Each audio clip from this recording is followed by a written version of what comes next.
Buenos días, hermanas. Vamos a reflexionar hoy día sobre la fraternidad. En este día de la vida comunitaria, en donde la vida comunitaria es algo esencial de la vida consagrada, es muy bueno reflexionar sobre la fraternidad, la sencillez, la armonía, que son propiamente características que hacen de la vida comunitaria una verdadera vida comunitaria, una verdadera vida fraterna. Para comprender esto, vamos a ver un poco teológicamente el significado, algo de la historia y luego algunas consecuencias prácticas, muy sencillamente y más bien brevemente. Hay que decir que la vida comunitaria como tal, el ser comunitario, es un don de Dios y hay que comprenderlo como un don de Dios. Porque nosotros todos somos un don, o sea, Dios nos ha creado, nadie de nosotros preguntó por qué existía y simplemente Dios le regaló a uno la existencia. Y tal como regaló mi existencia, le regaló la existencia a cada una de ustedes y a todas las personas que me rodean. Y por lo tanto, todos somos un don. Pero no solo somos un don para mí mismo, el hecho de que yo exista es un don para mí, me regalan el existir, sino que yo también soy un don para los demás, porque existo al lado de los demás. Por lo tanto, cada hermana es un don para las demás. Yo soy un don para ustedes, ustedes son un don para mí, un regalo para mí. Esto es muy importante. Esto el Papa Juan Pablo II lo repitió en varias ocasiones, en distintos momentos, en torno al tercer milenio. Y por lo tanto, cada uno de nosotros debe saberse como don para los demás y debe reconocer a los demás como un don. Ahora bien, si los dos, unos y otros, somos don unos para el otro, es porque nos necesitamos unos para los otros. Yo necesito de mi madre y de mi padre cuando soy niño, si no me muero. Yo necesito de las personas que me rodean aquí para que poder vivir, trabajar. Otros trabajan por mí, otros me ayudan en cosas, yo ayudo a otros. O sea, todos nos necesitamos y en ese sentido todos somos dones unos para los otros, pero también somos necesarios los unos para los otros. Yo necesito de los demás y a la vez los demás necesitan de mí. Y si los demás necesitan de mí, entonces es mi deber entregarme, porque ellos necesitan de mí. Ellos pueden vivir solo si yo me entrego a ellos. Eso se aplica de manera especial a la vida comunitaria, porque el hecho de que vivan juntas, como una familia, es porque se necesitan mutuamente, y si se necesitan mutuamente, se deben mutuamente. No es algo voluntario el entregarse, no es algo voluntario el amar. Es voluntario, por supuesto, porque el amor no puede ser obligado, pero es voluntario y a la vez obligatorio. Voluntario porque yo no lo puedo hacer si es que no lo quiero hacer, pero es obligatorio en el sentido de que necesitan de mí y yo me siento en conciencia obligado a entregarme, a amar, a dar a los demás. Por lo tanto, todo esto es muy central en nuestra vida porque es algo propio de la vida humana. Si ustedes se fijan bien, cuando Dios creó al ser humano, lo creó hombre y mujer, es decir, complementario, pero luego de ellos salieron Caín y Abel y toda la familia humana, no en el sentido histórico que haya que pensar en un primer padre, eso es un tema histórico que no nos corresponde a nosotros, sino que en el sentido de que todo ser humano es mi hermano. Si Caín mata a su Abel, Dios le dice 7 veces, ¿dónde está tu hermano? La sangre de tu hermano clama, ¿por qué has matado a tu hermano? Indicando con eso que todo hombre es mi hermano, toda hermana es mi hermana religiosa, y por lo tanto yo le debo algo y debo sentirla a mi hermano. Y eso se confirma, por ejemplo, en la iglesia. En la iglesia, cuando Dios convoca para la salvación, convoca no aisladamente a las personas, sino que las convoca como iglesia, como pueblo de Dios. En Israel llamó al pueblo de Dios y luego en Pentecostés convocó a todos los cristianos.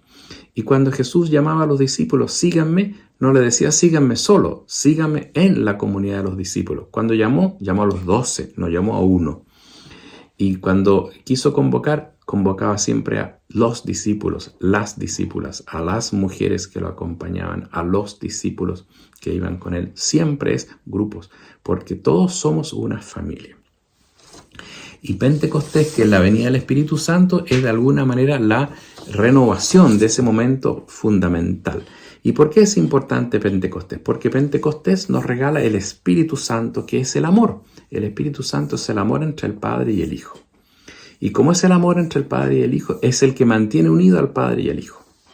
Y por lo tanto, cuando el Espíritu Santo viene a nosotros, nos mantiene unidos entre nosotros, nos une al Hijo para que nosotros nos unamos al Padre. Por eso es tan importante Pentecostés para la vida comunitaria, porque Pentecostés es la venida del Espíritu Santo, que es el don de Dios, que es el amor de Dios y que nos mantiene unidos. Y repite en nosotros lo que hace en Dios. En el cielo el Espíritu es el amor entre el Padre y el Hijo. En la tierra el Espíritu es el amor que nos une al Hijo para que nosotros nos unamos al Padre. Siempre es el amor. Por lo tanto, quiero decir aquí dos cosas que son importantes como consecuencia. La primera es que ustedes podrán ver que el ser comunitario, el vivir como hermanos, el vivir en fraternidad, es algo que nace con la vida humana. Es parte de la vida humana. Todo ser humano vive en familia, todo ser humano vive en comunidad. Desde los seres humanos más primitivos se formaban en clanes, en grupos familiares y luego fueron formando ciudades, pueblos, naciones y hoy día un mundo que es como global. La iglesia lo mismo, la iglesia es comunitaria, nació como comunidad, como el pueblo de Dios de Israel, lo renovó Jesús en la nueva alianza con los discípulos que representaban a toda la iglesia futura y con toda la iglesia en Pentecostés conformando una unidad y los hizo formar un solo cuerpo. O sea, la iglesia es una unidad. Y la vida religiosa, pasando ahora al tema más específico que me pidieron, la vida religiosa es una vida comunitaria desde el inicio. Los primeros monjes que estaban en el desierto en el siglo III, San Antonio, San Pacomio, San Pablo de Tebas también se habla de él, todos ellos cuando decidieron acercarse más a Dios porque sentían que el mundo estaba muy relajado y querían acercarse más a Dios, se fueron al desierto, que es solo, y a rezar, a estar más en penitencia y a realmente renunciar a este mundo para vivir más cerca de Dios. Pero allí llegaron otros inmediatamente y se formaron comunidades cenobitas se llamaban. Entonces todos estos monjes desde el inicio, que es el inicio de la vida consagrada, vivían cada uno consagrado a Dios con sus 3 votos de pobreza, obediencia y castidad, pero en comunidad y vivían juntos, aunque a veces cada uno vivía en su celda, pero una vez al día bajaban a la Eucaristía o una vez a la semana se juntaban. Y desde el inicio la vida religiosa ha sido una vida comunitaria por 2 razones. Porque la vida comunitaria de la vida religiosa es un signo preclaro de lo que tiene que ser la iglesia. Ustedes como comunidad tienen que decir lo que es la iglesia, la comunión de todos los seres humanos. Y al ser ustedes un ejemplo de la iglesia, son también un ejemplo del mundo. Ustedes viven lo que debe ser el mundo, unidad. Por lo tanto, es muy bonita la vida comunitaria, es muy importante porque representa lo que es la iglesia y la iglesia representa lo que debe ser el mundo. Por lo tanto, no es una cosa secundaria la vida comunitaria, sino que es algo muy central. Es algo que los caracteriza como religiosos, es algo que los define como religiosas y es algo que debe estar en el núcleo y en el centro de la vida religiosa.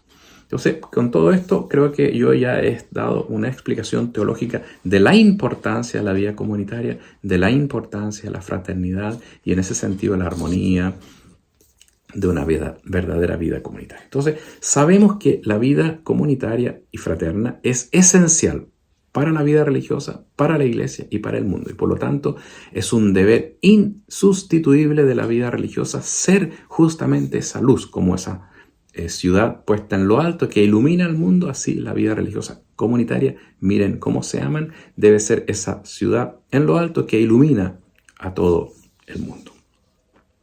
Pero ahora bien, en un segundo momento tenemos que decir que la vida comunitaria y la fraternidad nunca ha sido fácil. Nunca ha sido fácil porque la vida no es fácil, porque el amor no es fácil y porque todos somos frágiles y pecadores.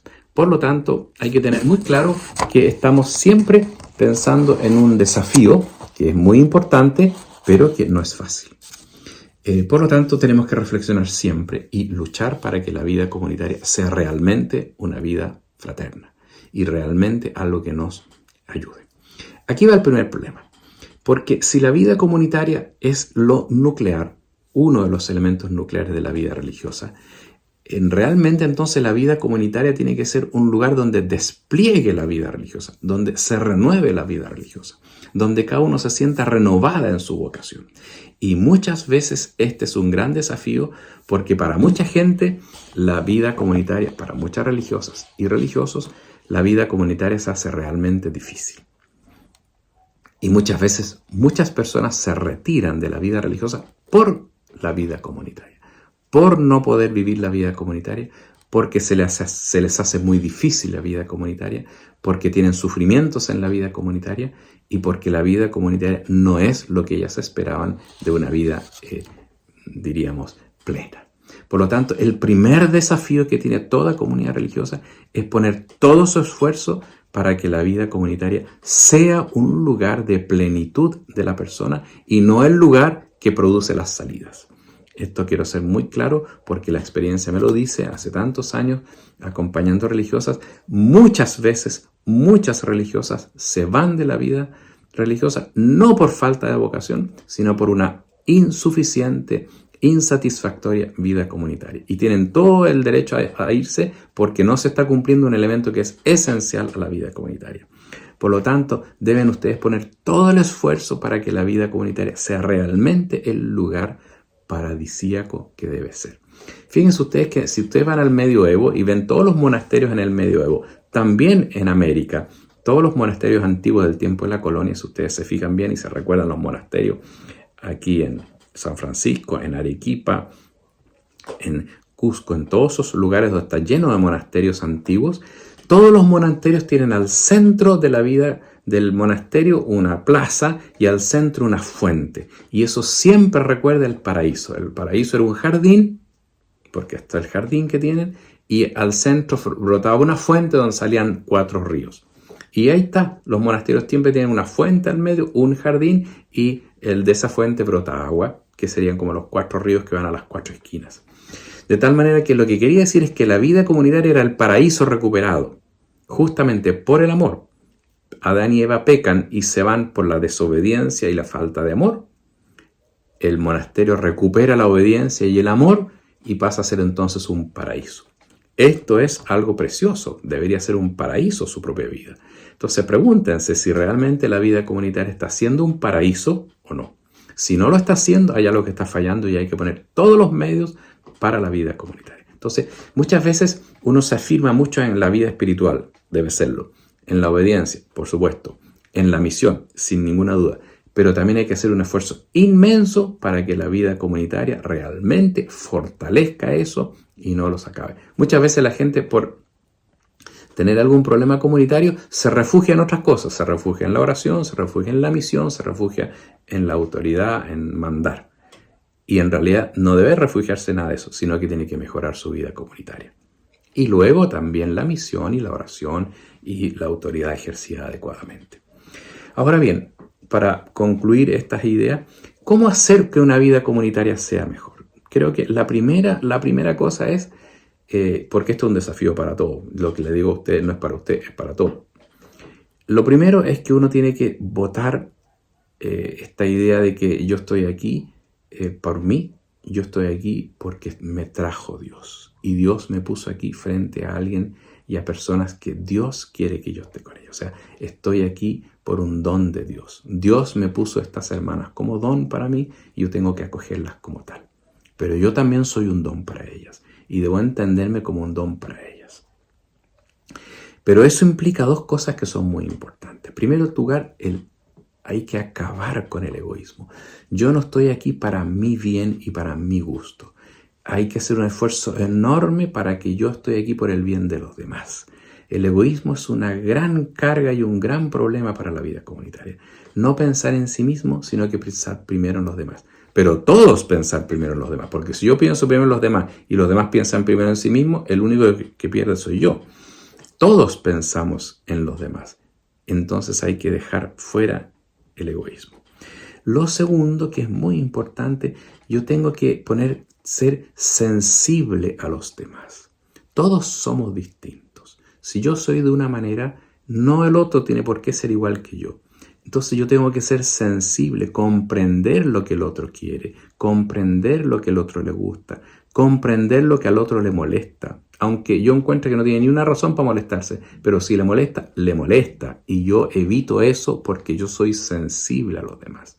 Yo no puedo ser egoísta pensando solo en mí. Yo tengo que ser generoso para donarme, pero también sensible a los demás.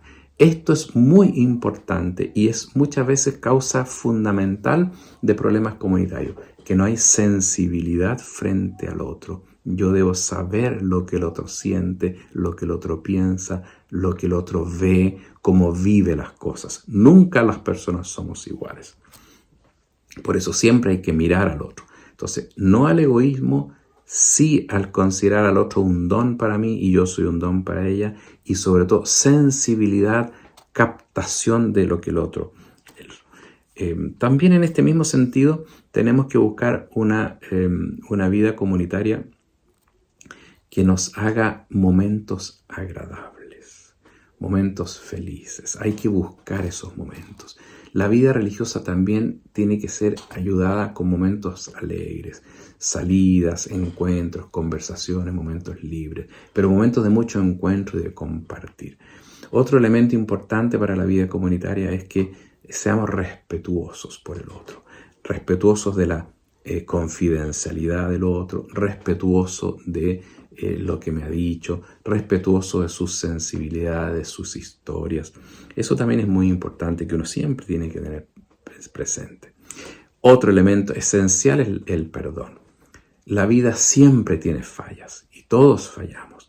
El perdón es esencial. Perdón implica siempre conversión, cambio del otro, pero esas cosas están unidas al perdón, a que yo sea capaz de perdonar, a que perdone y olvide y a que dé nuevas oportunidades. Todos tenemos posibilidades de caer, necesitamos ser perdonados y se nos tiene que dar una segunda oportunidad siempre en la vida.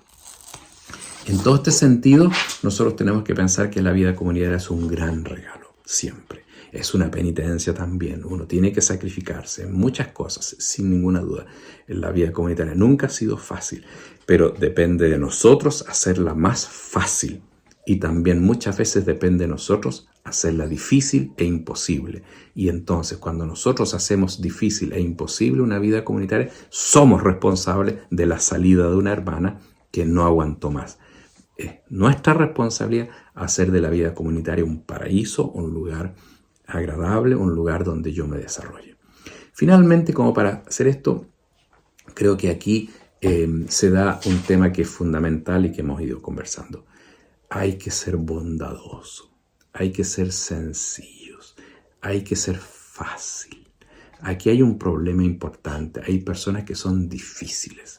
Y hay que ser fácil, no complicado. Si hay un problema, lo soluciono. Si hay no lo agrando. Un problema no lo agrando. No hago más grande de lo que es. Si hay una cuestión, la cambio. Bueno, íbamos a ir acá, pero no. Bueno, vamos a otro lado. Es muy importante ser fácil, ser dúctil, ir cambiando. Y en ese sentido es muy importante la facilidad. Y eso facilita también la vida comunitaria. La bondad, la sencillez. Y obviamente un punto que es central en la vida comunitaria es la autoridad. ¿Cómo se ejerce la autoridad? Evidentemente la autoridad tiene que conducir y para eso tiene también el voto de obediencia de las personas. Pero aquí la autoridad tiene que tener dos cosas presentes. Uno, que la que conduce es Dios y al que se obedece es a Dios. No soy yo que conduzco ni a mí que me obedece a Dios. Por lo tanto, siempre el que manda, la autoridad, también está bajo Dios y debe buscar obedecer a Dios y debe obedecer lo que Él dice y inspirarlo a las hermanas. Entonces, es un punto importante. La obediencia es un servicio donde la autoridad y las hermanas escuchan a Dios. Y la autoridad de la hermana, por supuesto, tiene una última palabra, pero siempre escuchando a Dios y obedeciendo a Dios.